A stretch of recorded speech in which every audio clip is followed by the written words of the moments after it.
47 জন, আসলে 150 জন, পরবর্তীতে 3 জন বৃদ্ধি পেয়েছে। সরকারের স্বরাষ্ট্র মন্ত্রণালয়ের যে হিসাব, সেই হিসাবে যে 150 জন মারা গেছেন কোটা সংস্কার আন্দোলনে, এই সমস্ত মানুষদের আসলে আত্মার মাগফিরাত কামনা এবং তাদের পরিবার পরিজন যারা আত্মীয়স্বজন রয়েছেন তাদের উপরে যেই শান্তি বর্ষিত হোক, এই ধরনের প্রার্থনা আসলে অনুষ্ঠিত হয়েছে। কিছুক্ষণ আগে আমি ছিলাম ঢাকেশ্বরী মন্দিরে, রাজধানীর ঢাকেশ্বরী মন্দিরে। সেখানে 12টার কিছু পরে সেখানে একটি প্রার্থনা অনুষ্ঠিত হয়েছে এবং সেই প্রার্থনা যে সমস্ত মানুষের আসলে হতাহত হয়েছেন, সাধারণ মানুষ, রাজনৈতিক কর্মী এবং পুলিশ সদস্য সহ যে সমস্ত মানুষ আসলে মারা গেছেন, তাদের আত্মার শান্তি চেয়ে এবং দেশের শান্তি শৃঙ্খলা যাতে আবার আগের মতো ফিরে আসে এবং যে সমস্ত ভাঙচুর বা ক্ষয়ক্ষতিগুলো হয়েছে সেই ক্ষয়ক্ষতি যত দ্রুত আসলে সরকার কাটিয়ে উঠতে পারে, এই সমস্ত বিষয়গুলো আসলে প্রার্থনার মধ্যে চাওয়া হয়েছে।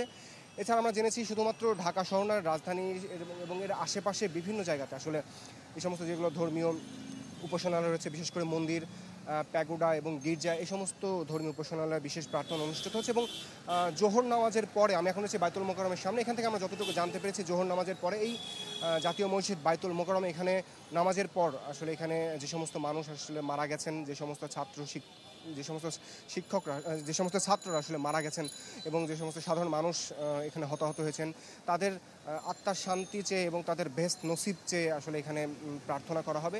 এবং এছাড়া যারা আসলে আহত অবস্থায় আছেন, যারা বিভিন্ন হাসপাতালে ভর্তি আছেন, যাদের দ্রুত সম্ভব আসলে তারা আবার স্বাভাবিক জীবনে ফিরে আসতে পারে এবং দেশ যাতে আবার আগের মতো স্বাভাবিক পর্যায়ে চলে আসতে পারে, এই ধরনের প্রার্থনা এখান থেকে করা হবে। শুধুমাত্র বাইতুল মোকাররম না, দেশের প্রায় সব জায়গাতে সমস্ত যে মসজিদগুলো রয়েছে সেই মসজিদে জোহরের নামাজের পর এই বিশেষ প্রার্থনা অনুষ্ঠিত হবে।